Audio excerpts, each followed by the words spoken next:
ایک آدمی کی دکان جل کر خاک ہو گئی۔ جب آگ بجھ گئی تو لوگ اس کے ارد گرد جمع ہو گئے تاکہ اس شخص کو تسلی دے۔ وہ دیکھتے کیا ہے کہ وہ شخص تو مسکرا رہا ہے۔ انہوں نے پوچھا کہ ابو عبداللہ کیا معاملہ ہے؟ یہ تمہارا اتنا بڑا نقصان ہوا اور تم مسکرا رہے ہو؟ وہ شخص کہنے لگا کہ میں اللہ کے اس فیصلے پر راضی ہوں جو اللہ تبارک و تعالیٰ نے میرے مقدر میں لکھا، اور مجھے یقین ہے اور مجھے امید ہے کہ اللہ تبارک و تعالیٰ اس کا بدلہ بہترین عطا فرمائے۔ 2 ہفتے بعد لوگوں نے دیکھا کہ ایک اسی جگہ پر ایک عالیشان دکان ہے جس میں قسم قسم کی چیزیں موجود ہیں۔ تو جب لوگ اس کے اندر گئے تو دیکھا کہ یہ تو وہی شخص ہے جس کی دکان 2 ہفتہ پہلے جل کر راکھ ہو چکی تھی۔ لوگ حیران زدہ رہے تو لوگوں نے پوچھا کہ ابو عبداللہ کیا معاملہ ہے؟ کہ آپ کے پاس اتنے پیسے کہاں سے آ گئے جو آپ نے اتنی بڑی عالیشان جو دکان بنائی ہے؟ تو وہ شخص کہنے لگا کہ میں نے کہا تھا نا کہ اللہ تبارک و تعالیٰ مجھے اس کا بہترین اجر عظیم عطا فرمائیں گے۔ اللہ تبارک و تعالیٰ نے میرے گمان سے زیادہ اللہ تبارک و تعالیٰ نے مجھے عطا فرمایا۔ پھر ابو عبداللہ نے پورا واقعہ سنایا۔ جمعہ کی صبح کو میرے پاس بچوں کے کھانے کے لیے کوئی پیسہ نہیں تھا۔ میری بیوی نے اپنی بہن کے پاس سے کچھ رقم لا کر مجھے دی اور میں اس رقم کو لے کر بازار گیا تاکہ میں اپنے بچوں کے کھانے کے لیے کچھ انتظام کروں۔ میں نے دیکھا کہ ایک مچھلی والا مچھلی بیچ رہا ہے جس کے پاس چھوٹی مچھلی ہے لیکن وہ 200 دینار میں بیچ رہا ہے۔ لوگ اس کے پاس آتے ہیں اور اس مچھلی کو خریدنا چاہتے ہیں لیکن وہ 200 دینار کہتا ہے اور لوگ 50 دینار کہتے ہیں، تو لوگ وہاں سے چلے جاتے ہیں۔ تو میں یہ سارا معاملہ دیکھ رہا تھا۔ میں اس شخص کے پاس پہنچا اور اس سے کہا کہ بھائی کیا معاملہ ہے کہ آپ کی چھوٹی مچھلی ہے اور 50 دینار کی ہے، آپ اس کو 200 دینار میں بیچ رہے ہیں، کیا معاملہ ہے؟ وہ شخص کہنے لگا کہ میری بیٹی کی طبیعت خراب ہے، اس کی دوائی کے لیے میرے پاس پیسے نہیں ہیں، اس لیے میں اسے 200 دینار میں بیچ رہا ہوں۔ تو مجھے اس پر رحم آیا اور میں نے ثواب کی نیت سے اس مچھلی کو خرید لیا اور 200 دینار اس کو دے دی، اور میں اس مچھلی کو گھر لے کر آیا اور اپنی بیوی سے کہا کہ اس سے تیار کر، اور میں جمعہ کی نماز کے لیے چلا گیا۔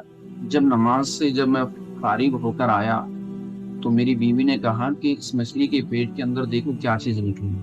تو ہم نے دیکھا کہ اس کے اندر بڑا قیمتی پتھر ہے۔ ہم نے کہا کہ اسے سنبھال کر رکھیں، لہٰذا ہم نے اسے سنبھال کر رکھا۔ 2 دن بعد میری بیٹی اور ان کا شوہر ہمارے گھر ملاقات کے لیے آئے، تو ہم نے وہ قیمتی پتھر ہمارے داماد کو بتایا۔ داماد نے کہا کہ یہ تو قیمتی پتھر نہیں ہے، یہ تو قیمتی موتی ہے، اس کی بیش بہا قیمت آئے گی، لاکھوں کروڑوں روپے اس کے آئے گی۔ تو میرے داماد نے تاجروں سے اور ماہرین سے رابطہ کیا اور اس کو فروخت کرنے کو کہا۔ مجھے یقین نہیں آ رہا تھا کہ جو تاجر تھے ایک دوسرے سے اس قیمتی موتی کو لینے کے لیے لڑ رہے تھے، مقابلہ کر رہے تھے۔ تو میں نے اس میں سے کچھ بیچا اور کچھ باقی رکھا۔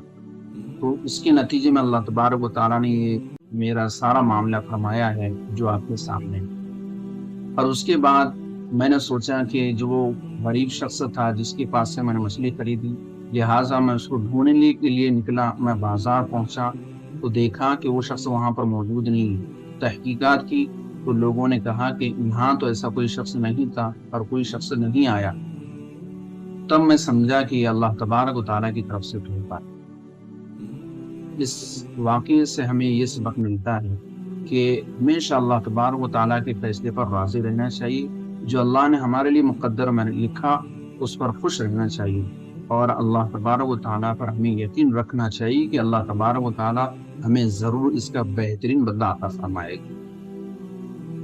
بعض لوگ تھوڑی سی مشکلات آ جاتی ہیں، ان کے اوپر تھوڑی مصیبتیں آ جاتی ہیں، کسی کی دکان سے جل جاتی ہے، کسی کا نقصان ہو جاتا ہے تو فوراً مایوس ہو جاتے ہیں۔ مایوس نہیں ہونا ہے، کیونکہ اللہ تبارک و تعالیٰ نے تقدیر میں جو لکھا ہے وہ ہو کر ہی رہے گا۔ لیکن جو شخص صبر کرے اور اللہ سے اس بات کا یقین رکھے کہ اللہ تبارک و تعالیٰ اس سے مجھے زیادہ سے زیادہ عطا فرمائیں گے اور بہترین عطا فرمائیں گے، اگر کوئی یہ یقین رکھتا ہے تو انشاءاللہ اللہ تبارک و تعالیٰ اس کی مرادیں ضرور پوری کریں گے۔ امید ہے کہ آپ کو یہ واقعہ پسند آیا ہو اور ہمیں اس سے کچھ سیکھنے کو چیزیں ملی ہو۔ تو اس کو ہم ضرور شیئر کریں دوسروں تک، تاکہ لوگوں کے اندر جو مایوسی ہوتی ہے وہ ختم ہو جائے۔ اللہ تبارک و تعالیٰ ہمیں توفیق عطا فرمائے۔